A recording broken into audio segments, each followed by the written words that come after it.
وہ اچھے آدمی کی پازیٹو تھنکنگ ہے کہ وہ یہ سوچ ہی نہیں رہا کہ اس آدمی نے گناہ کیا ہے، وہ اسے الاؤنس دے رہا ہے انسان ہونے کا، یہ کہہ کر کہ اس بیچارے سے غلطی ہو گئی۔ پازیٹو تھنکنگ ہے، اور یہی پازیٹو تھنکنگ انسان کو نیکی کی طرف لے جائے گی۔ تو نیک لوگ چونکہ ہیں ہی تھرو اینڈ تھرو پازیٹو، کسی کے بارے میں غلط بات سوچتے ہی نہیں، تو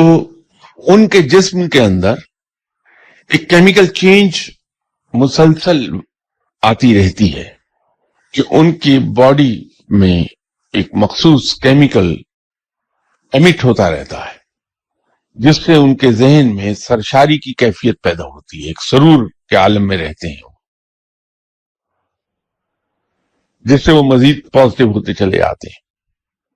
نیک ہو جاتے ہیں۔ یہ چونکہ پازیٹو تھنکنگ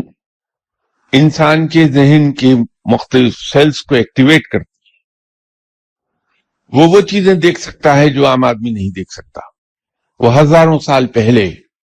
کے واقعات کو دیکھ لے گا، تو ہم کہتے ہیں کہ فلاں آدمی صاحب کشف ہو گیا۔